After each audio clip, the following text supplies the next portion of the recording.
Hi there, everyone, and welcome to the Athlete Cafe. Hi guys, I'm Carly, former collegiate lacrosse player. I'm Abby, former gymnast and collegiate dancer. I'm Frances, former collegiate track athlete.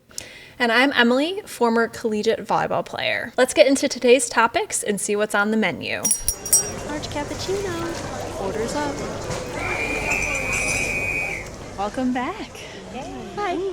Happy to be back. Happy to be back as well. Look at us in all our coordinated 4th of July-esque attire. Secret Theme America. USA. Tried our best to fill in for the holiday coming up. I feel like our outfits really describe our personalities right now. Carly, maybe not so much. Girl, but I had to rock it today. I went through a very large flannel phase, but I only wear like LL Bean. That's it. I can't have- get like the cheap ones. Yeah, or I have like 15 in my closet, but I only wear one.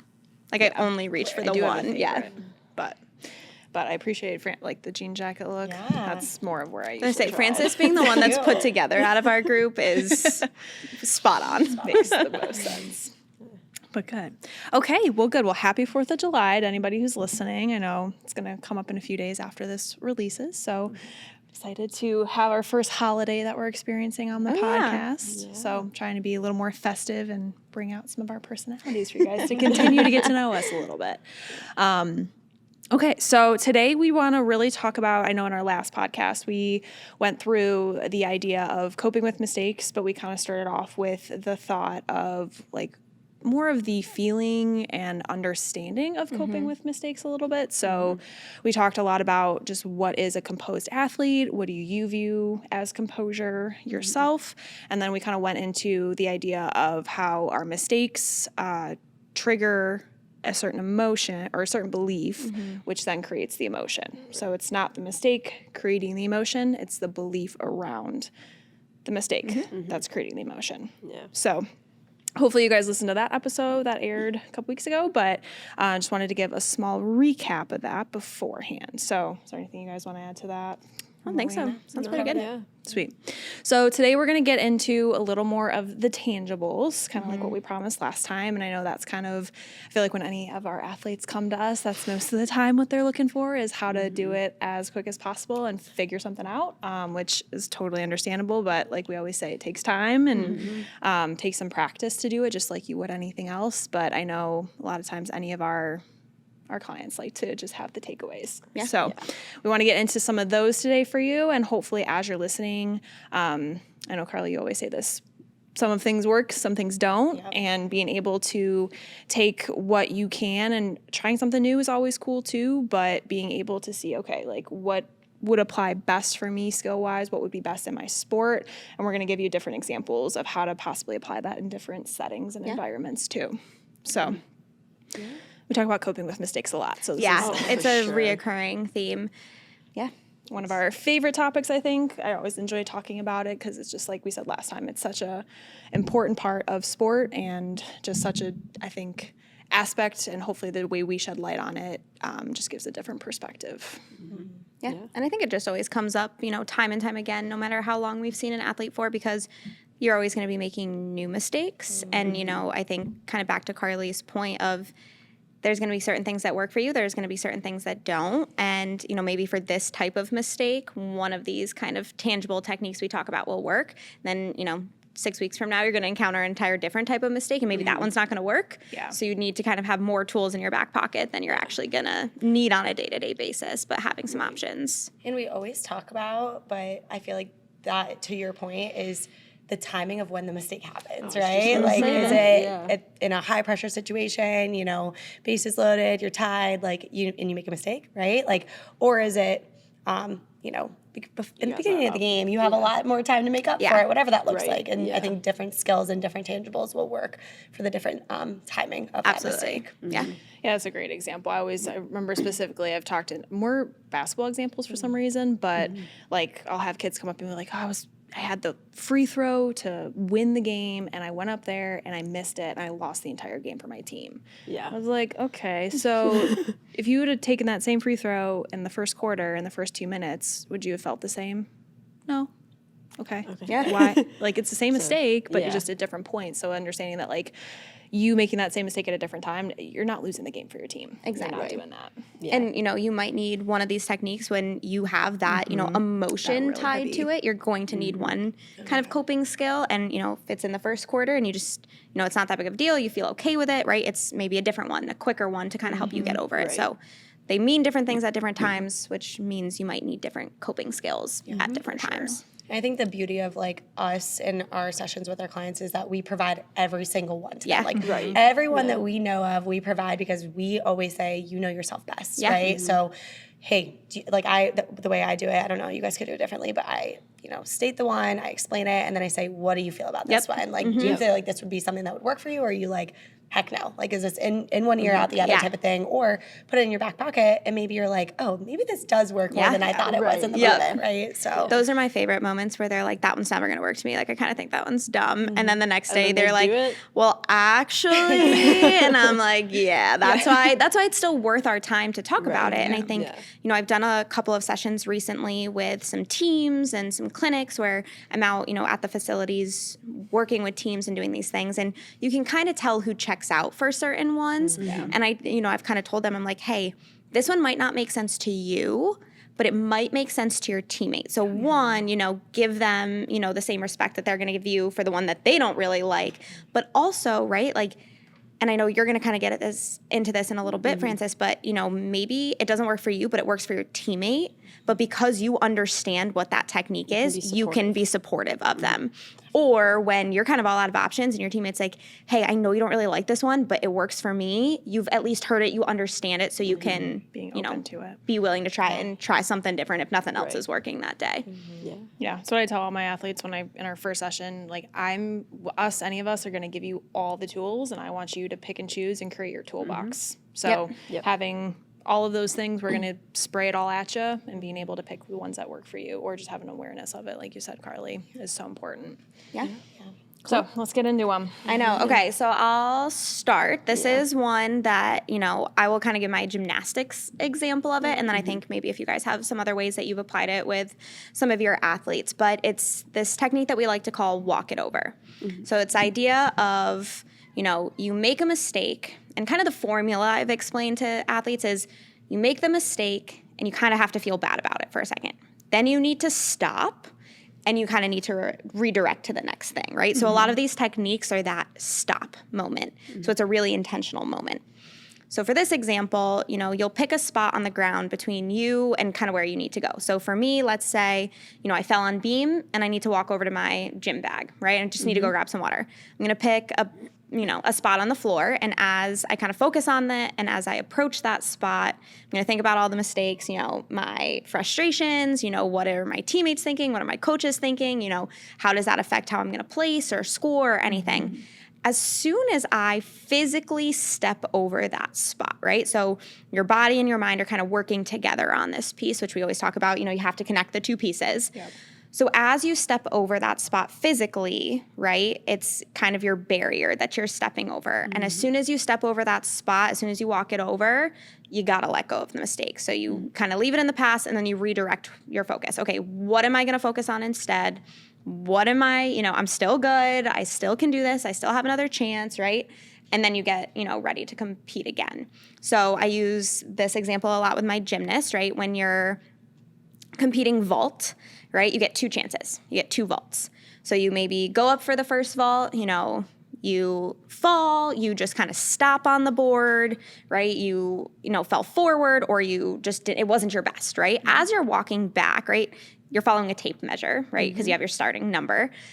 Pick a spot, right? You can mark it with chalk, you can mark it with tape, it's just a teammate, right? And as soon as you step over that line, you stop thinking of the first vault, and you think of it, the next one, right? And the same thing can happen in practice, right? I'm in the corner tumbling on floor, I, bail in the middle of a skill, or, just kind of a crazy turn.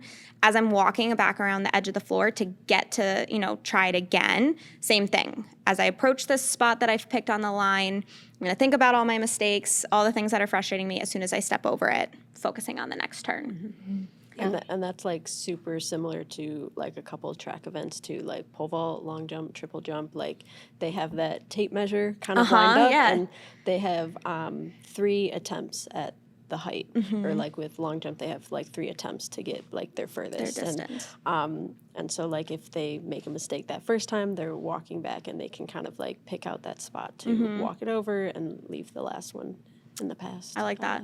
Yeah, I love this one because you can apply it to literally any, Any sport. sport. Like Yep. I told one of my basketball players the other day, I was like, pick a speck of dust Yeah. on the court. I don't care what you pick. Yeah. Pick a line, right? Yeah. Pick something that's obviously there. But like also if you aren't near a line, like literally there's gonna be stuff on the floor. Right. Yeah. Choose it and make that your intentional stopping piece of I'm not thinking about this mistake after I pass this, run past this, skate past this, whatever that looks like for you in your sport.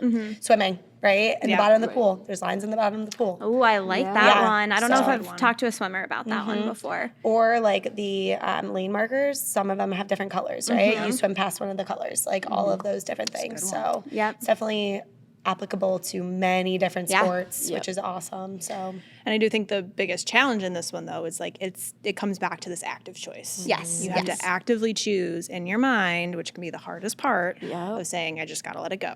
It's done, it's over with, no use in dwelling on it because like you said sometimes you have like in vault a second chance to do Yeah. it.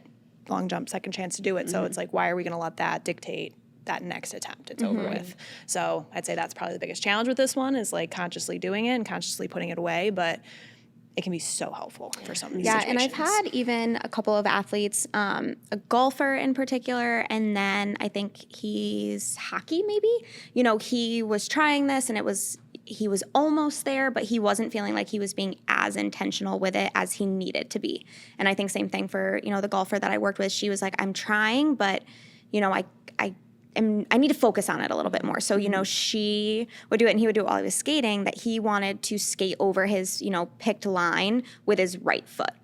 Right. So he intentionally, he would have to change his gait a little bit so that he could step over that line or skate over that line with his right foot. And I think hers was her left foot because that was her dominant foot. Right.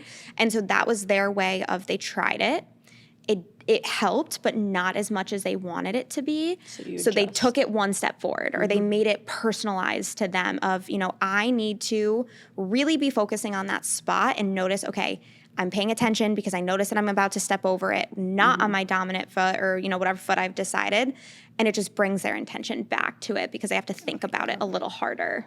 Yeah. I think that's a good point in the sense of just because it doesn't work the first time doesn't mean it's a failure, right? It doesn't mean it's never going to work. Yep. Like sometimes you just have to adjust a few things, So yes, we are going to give you guys so many tangibles today, but if one speaks to you, keep trying it multiple times and until then you're really modify, like, this adjust, isn't- fine tune. And it's also it takes time to develop any skill in your sport, any physical skill, right? You would never get up and try something new for the first time in a competition, or a new strategy or a new skill, right?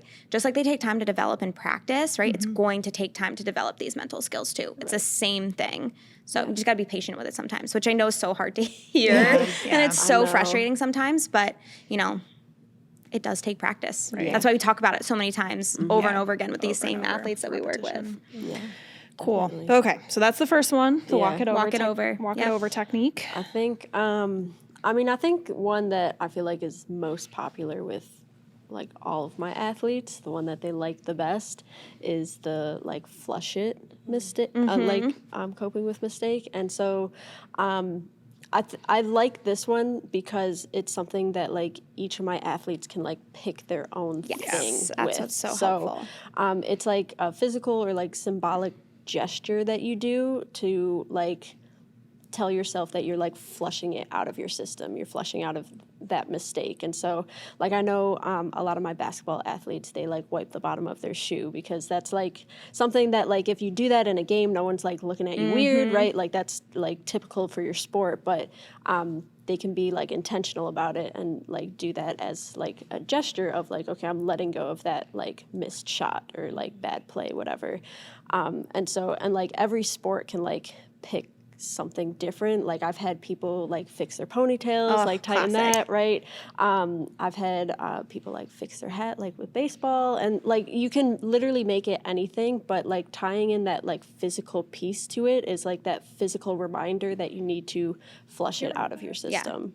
Right. So instead of just saying, okay, I'm not going to think about it anymore, there's that like stop moment of, I'm going to adjust my hat, like, whatever. And as soon as I do that, that's my stopping point on focusing on that mistake. And then it resets the play, resets the moment to the next one. When I was in college, actually, before I even knew mental performance was a thing, my coach initiated the flush it, and this is what we would do. This was our hand signal to all of our teammates, and when we were on the field together, she would say, like, flush it, and if, like, my teammate made a mistake, we would do this to each other. No words, just this, aka, like, I support you, I'm here for you, I know that you made this mistake, I know you're pissed off, but, like, flush it, right? And it was love amazing. that And we would always do idea. this, like, I don't know, like, Yeah, this like is kind of flushing weird, a toilet. Like, that's flushing a basic, toilet. Yeah. So that was our physical gesture, and I didn't even know I was doing this at the time. I don't know if I've ever, thought of it that way or had somebody say that, like, having like a universal, universal one, right? We talk about make it individual, make it personalized for you, but I love that idea of, having that moment, because sometimes you don't even know you're holding on to a mistake, but your team kind of knows that. Your coach just is like, I know you guys, I know that this is your pattern, that as soon as this happens, like the momentum's going to change, or we're just going to kind of, lose it a little bit. So having that idea of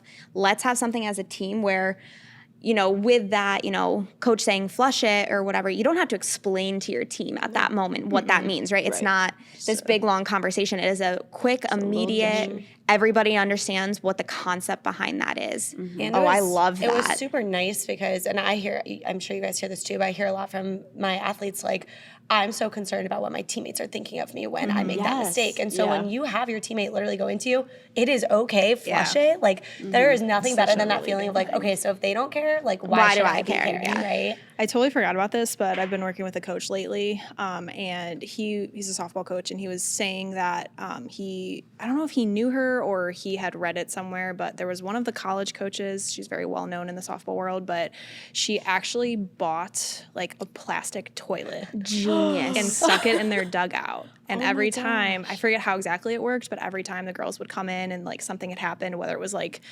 personally for them or it was like well known that someone had made a mistake in the field or batting, like they had to literally go up and like flush the toilet. I forget if they put something in there or like what happened, but he's like, I literally want to buy like a plastic toilet off Amazon for my kids because it just, you bring it to that next level of the physical piece of it. And I feel like so many people like when I talk to my athletes, they're like, oh yeah, I just gotta like flush my mistake, like without like they use that terminology like without like even knowing. And then now we're attaching you a actually put meaning something to it. Yeah. Right. So we're working with what they're already naturally thinking, what they're already naturally doing, and just attaching that intention behind it. Right. I will say I have a new client, and she was just telling me, she's like, I literally hate so much when people tell me to flush it. Like, I hate it because I kind of going against our point right here, but I hate it because she's like, I want to feel that emotion. I don't want to forget about it in that moment, and I want to feel it and then figure out a way to like cope with it. So once again, going back to what we've been saying this entire podcast, like, you might be a person that wants to feel that emotion, feel that disappointment, feel that upsetness in that moment,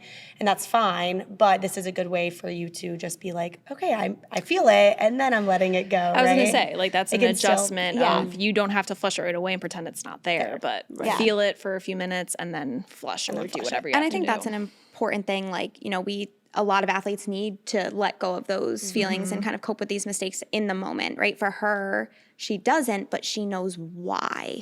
Right? She knows the why behind why she's letting that happen. And we all, I know, go to this. Like, I don't really care what you do or what the technique is or what happens, as long as you can tell me why and why it's helping you. Yeah. As long as you can give me that, I'll pretty much back up whatever you think is best. Yep. If you like what you're listening to, be sure to follow the Athlete Cafe on Instagram, TikTok, and YouTube. You can find us wherever you enjoy listening to your podcasts. Hope you enjoy the rest of the episode. I will say, though, that the flush it one is probably one of my favorites personally. Like, to go through, but also to do. Just, I think I subconsciously did that in college when I played sports anyway, and I wish I would have known that it was an actual thing. Yeah. I And feel, go ahead. I feel like that was something I subconsciously did in college, but like running wise, it was when I would take off my spikes after event. Like taking off my spikes was like, okay, like that race is over, it's done. Yep. Like I put on my shoes, I go for my jog, do whatever. but like that was kind of like my flush it Yeah. thing. So maybe not after a mistake, but like after, after, a like, a performance, and performance. like Yeah. I'm leaving this in the past, and Yep. I'm moving on to my next identity, kind of like we've talked about. Yeah. in other Yeah. No, I like that. podcasts. Yeah. I've even used it like in our office, right? Like there'll be times where I am working on something or I'm trying to brainstorm something and like I write something out and I'm like, wow, I really don't like that. And I, you know, kind of delete it all. There are times where I will like push my chair back from my desk, like take a deep breath and then like roll myself back in, right? It's that moment of, okay, I don't like what just happened. I feel like I kind of messed that one up. Like I didn't produce something I was happy with. Gotta like take a step back so I don't get frustrated about it. And then like I roll myself back in. Yeah, it's a good point too that I know we're talking about these things in a athletic sense, but these can be skills that you can practice in your day-to-day life for things that are frustrating, for things, mistakes you make just at home or with friends. Like they can be applied anywhere to make you kind of just process that and feel it a little bit better. Yeah. No, I like I that. like that a lot. Yeah, I think, you know, another one that I really like that is kind of the same idea of like you have to think about it, give it its time and effort, and then you got to stop and just kind of move on to the next one. This is one that we've kind of just recently renamed, and I know, you know, people are kind of catching on to this idea, but it's this idea of, you know, this 5-second rule, or, you know, we've kind of renamed it, or I've renamed it, this idea of like, you got to be a goldfish, right? A goldfish has like a 3-second memory and then it kind of has to move on, right? And I think it goes back to our point where eventually you have to remember the mistake, right? It is a very beneficial, very helpful learning tool. But when you are in that moment, you got to just let it go for a minute and, you know, move past it. So I think, you know, they say a goldfish has a 3-second memory. I've been telling athletes, I'll give you 5. I'll give you 5 seconds. I'll give you 10 seconds if you need a little bit longer, right? And it's this idea of you're allowed to be upset about a mistake. You are allowed to be frustrated. You're allowed to be concerned about what your parents, teammates, coaches are going to think about it, right? So spend the 3 seconds doing that. Spend the 5 seconds doing that. And then, you know, you got to be a goldfish and you have to move on to the next turn and, you know, refocus on what goals do I need to accomplish on this turn? What corrections, what adjustments do I need to make? You know, how do I need to read this play better? But it's this idea of focus on the mistake for a second and then you got to be a goldfish and move on. And I think, you know, this could be a really good one, maybe like you were talking about, like your team had to flush it, right? If you as a team know that somebody's getting caught up, you can look at them and be like, hey, Emily, you got to be a goldfish. Or like, hey, Francis, I know that probably sucked, but like, let's be a goldfish right now, right? And you'll know what that means. It's kind of a silly, goofy thing, but if your team kind of gets on board with that, you don't have to explain the meaning behind it. Just say, hey, we're going to be a goldfish and move on. Yeah. I like this a lot with volleyball too. I was thinking about it as we've created that in a little more defined way, but like volleyball in itself, a play lasts about 10 seconds. And then in between, before the whistle's blown again, it's about 5 to 10 seconds. So if you end the play with a hit out of bounds or you serve the ball out of bounds, you got about 5 or 10 seconds before the ref blows the whistle for the next serve. So use that time that's already calculated into the game to be that goldfish and to kind of like give yourself that time to be frustrated. And then once that whistle blows, it's over. The next thing, moving on. So I like that. And I think a lot of sports, it does create those already integrated 5 to 10 seconds of how you can choose to like calculate and focus that that time spent on thinking about the mistake and then moving on from it. Yeah, I like that. And like I know like with this one it's like thinking about like that shorter time period, 5, 10 seconds, whatever. But I really like the aspect of like giving yourself the time to be frustrated. And so like I've told like a couple of my kids, I'm like, whether it's like 5, 10 seconds, if like depending on the sport, like I know like with my runners, like if they have a bad race but they got to go back out there for a relay or their next race, right?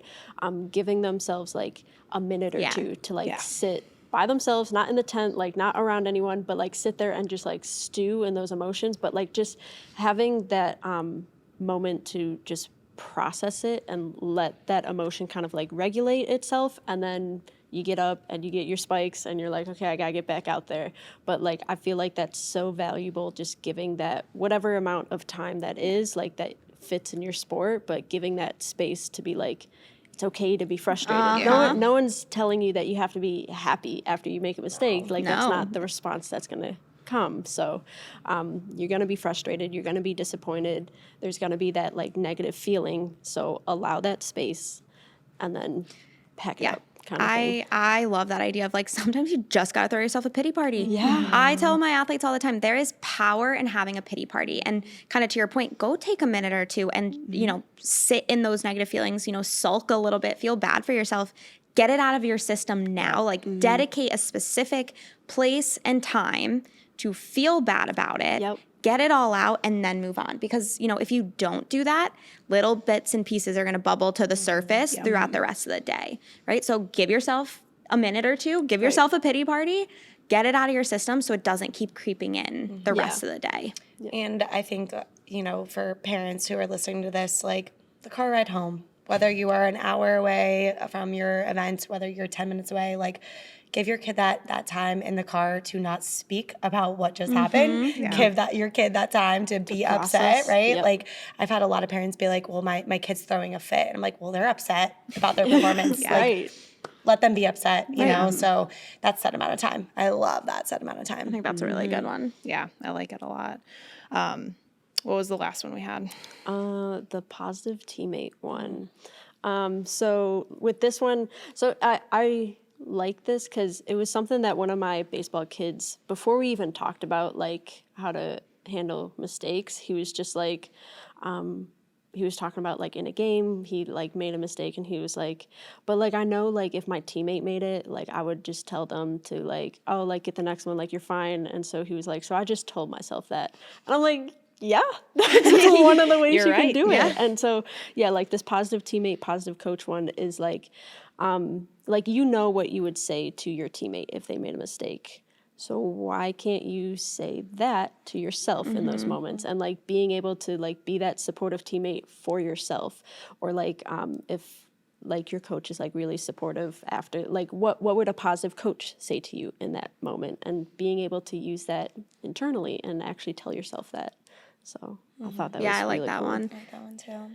I think it's like, I always say this, and this may be a little harsh, but like, surprisingly. I know exactly what you're about to say, and I love this one. Yes. I just say like, if you're not going to talk nicely to yourself, or you're not going to speak nicely to yourself, why should anyone else? Like, I just think you should be your number one fan. You should be the one that is like hyping yourself up, being the one that like believes in yourself, because why should your coach say anything nice to you if you are talking crap to yourself, and just being so hard and negative to yourself, And to speak on that, I feel like a lot of my kids who don't believe in themselves, kind of going back to confidence a little bit, or just, the belief in their abilities, if they don't believe it, they're not going to believe it when it's coming from their coaches or their teammates. They're like, it just goes right over their head, in one ear, out the other. It's like, oh, why would they don't mean that, So you do have to truly start with yourself. And if you can't, that's where we got to really take some work on. And Emily, you always say, they would not say it if they didn't mean it. Yeah. Like they would not take the time out of their day to be like,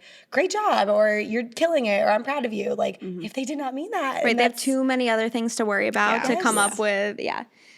And I think, the more you can practice talking to yourself like that, or, okay, what would I tell a teammate if they were in my exact situation, right? It's going to get easier every single time you do it. It is just going to get easier. You are going to start, setting an example for your team of like, this is just how we're going to handle mistakes, and it's going to be okay. And I've got your back, you've got my back. And like, just as a team, we're going to be that supportive, positive environment so that mistakes just aren't that big of a deal. But you got to put some effort into it to get to that point where that's okay on your kind of culture and your team. And you might be the type of person that's like, I want more like cheerful or happy, comments from my teammates or my coach, like, you got it, like, you're great, like, keep going. Or you might be the person that's like, just go, like, get over it type of thing. That harsh, direct communication. So say that to yourself. If that's what you want from other people, say it to yourself, Doesn't have to be mean, like, I suck, why did I have to do that? I should just quit my sport. It can just be very, move on, right? And that's okay. Yeah. As long as it works for you and you know why that works for you, and that helps you get over that mistake, by all means, whatever's going to work. We love some good self-talk. Oh, yeah. Self-talk. Yes. This is a newer one that we haven't really talked about. I haven't even told you guys this yet, but one of my new clients, he used to, which he's going to start doing now again because he realized it worked, kind of like that why, was that he would put tape around his hockey stick at the very bottom, and he would draw a stick figure on it. Okay. Not sure why, but a stick figure. He liked it. And that was his like cue to himself, like, this is like a part of me in the game. And like, I don't care what happens in this game. Like, look, I'm looking at this stick figure on the end of my stick. And every time I look at that, like, I just need to like be accepting of myself. Some existential. I was advice gonna right say, there. I know. Chills. I know. And he said the only reason why I stopped was because people were judging him and people would be like, why do you have this stick figure on the bottom of your stick? And works, so it he would works. feel judgment. Yes, And he was yes. like talking to me. He's like, I'm going to start doing that again because I don't care. Like at this point, if No, this I helps think me that's play hockey the way I want to be playing hockey, I'm going to do it. I'm like, maybe they I- should use some and of I that. think that's you know? a really important point. You know, a lot of the things that we talked about, right? Basketball, you can wipe the bottom of your shoes and nobody really knows what you're doing, so it doesn't draw attention to yourself. If it draws attention to you by doing that, but it still works for you, who cares? Yeah. Who cares? I have an athlete that I'm working with right now, and you know, she competes at a pretty high level in her sport, and you know, it's not a very popular sport. It's a little, you know, more of a niche kind of thing. And so everybody knows everybody. You know, she lives at the training center. It's, you know, there's this weird social component about it. But when she makes a mistake, she will just scream. Like she just goes to the edge of the mat. She goes to the edge after a match and she just screams. And people, she's like, I get the weirdest looks. And she's like, I'm kind of known as that like weird girl that screams. She's like, but it works. It works. Yeah. It works. And I'm like, dude, like if it works for you, use it. Or, Yeah. you know, when she's trying to get through a really hard workout or one of her really hard training matches, and, you know, she is noticing time and time again that she's making mistakes or she's getting really frustrated, she sings to herself. She will sing or out loud. And she's like, it kind of is a good tactic because it throws, you know, my Throws opponent people off off. because all of a Yeah. sudden she's singing and she's like, and it's usually a weird song from some like anime show that I'm the only one that knows what I'm saying, but I don't care. Yeah. And she, same thing, she kind of got out of the habit of singing, or she felt a little self-conscious about screaming kind of after she made a mistake. But, you know, we talked about the same thing. If it works for you and you know why it works for you, Yeah. and it will help you kind of cope with that mistake, do it. Because when you start winning, nobody's going to No one's care. gonna care. And you know what Yeah. they're going to ask you? How did you How win did that? you do that? What that? do you do that I don't do? You're gonna be the Well, only then you can person tell out 'em. there that can like handle your mistakes and Yeah. keep it and, moving. And so- everybody, you know, you just inevitably have to cope with mistakes, right? It's just part of it. If you're, you know, if you made a mistake and you've gotten Not back going away. at a practice or whatever, you inherently cope with mistakes. Eventually time, you know, will heal that emotion, whatever.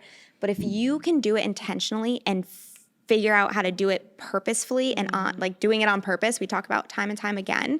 If you can on purpose cope with a mistake and get over a mistake, you're 10 steps ahead of everybody else. Right. Because they're naturally going to do it, but you're doing it on purpose. You know how to make it happen and you know why it works for you. So when I think about mistakes, I think about two things. I think about that intentional effort of choosing to move on or whatever those things, choosing to use these tools and tactics that we've given.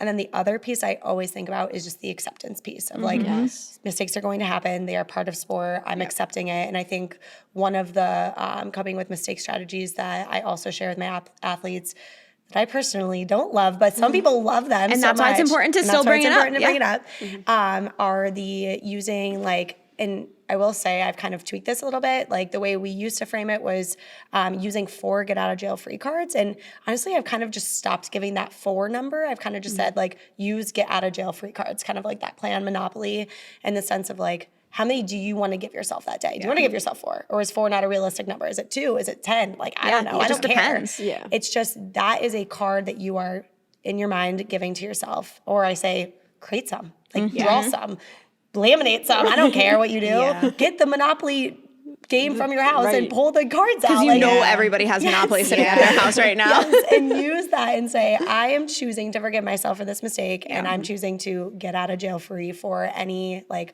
harsh comments I'm gonna make for myself or critical thinking I'm gonna have over those mistakes, and just move on. yeah. Right. So that's one of those, you're accepting that they're going to happen. That's why you're preparing these, right? And then you cash them in and, you know, that just is what it is, right? You are accepting the fact that they are going to happen, but I'm going to be intentional and purposeful about how I'm going to get over them. Yeah. And I think with that, oh, what were you going to say? Well, I was just gonna say something with that acceptance piece. Like mistakes are gonna happen, right? It's kind of the whole reason like sports is a thing. Like you capitalize on other people's mistakes, and so I remember one of my kids I was like explaining that to, and he was going into like tryouts for like JV or varsity basketball, and when he came back, he was just like, yeah, like like that idea of like capitalizing on other people's mistakes just like really stuck with me. And so like when we were scrimmaging, like during the tryouts, and I made a mistake and like the other team was able to score, I went up and I told them good job, because like that's the whole That's how this thing. that's how this sport works. works, right? And I was just like, that's great. And he was just like, yeah, like I mean, like in that scenario, it's tryouts, so these kids would likely be on his team. So he's like, if they can capitalize on mistakes, I want them on my team, even if I'm the one making the mistake. Like I like that in that idea. moment. Yeah. That's really cool. I mean, that's a very selfless, mature thing. These get athletes to. just surprise me every Oh, time. every Like I day. think once a week, Every I'm day. just like Like, jaw drop. Like Yeah. you just said what? Like can we rewind? Like that is. I always say like that's a new technique I'm going to teach other athletes, and I'm going to name it after you. Like Right. that's just the best when they say things like that, and you're like, okay, this is awesome because now I have a whole new way to think about this and a whole new way to keep teaching other athletes. And it's how like, yeah, it's how we keep learning too, because I mean, like we all have our specific sports that we do. And I mean, we have a lot of athletes that are in different sports, but there's always like that one thing that someone says and it's like, I never thought about it that way. And it's like, it helps us grow too. My favorite so. is when we all sometimes will have athletes at the same time. So all our office doors are closed and then we all kind we of wrap come up out, at the we're same time. And we're all like, guys, guess what I just talked about? And we all Yeah. get all excited about it. That's one of my favorite phrases is when I get a kid to be like, wow, I never thought of it that way. It's like you see the light bulb going off. So hopefully we had some light bulbs going off for you guys today. Who's ever listening, whether you're an athlete, whether you're a coach, parent, however this can be applicable. But the walk it over technique, flush it technique, 5-second rule, 10-second rule, be a goldfish, And the positive. positive teammate, and the get out of jail free cards. Hopefully some good things for you guys to think about. If you guys have any questions, feel free to leave comments kind of under our podcast. And Or if you have other ones that have worked for you, right? Right, yeah. I'll name it after you. Yeah. I will. I promise. most definitely. But yeah, so I mean, this is something like this is kind of just our, I'd say, intro to it. I'm sure we will come back to this topic later on, especially if we ever get more things to think of or things to go down the path of with coping with mistakes. But we kind of wanted to make sure that we gave you some good ones here just out the gate of ones that we've seen that have worked the most, and hopefully some that you can implement into your sport or practice or just routine in general in life. Yeah. But yeah. Love it. So cool. Okay. Awesome. Well, awesome. We will see you guys next time. Bye. Yeah. Thanks for Happy joining. 4th. If you like what you're listening to, be sure to follow the Athlete Cafe on Instagram, TikTok, and YouTube. You can find us wherever you enjoy listening to your podcasts.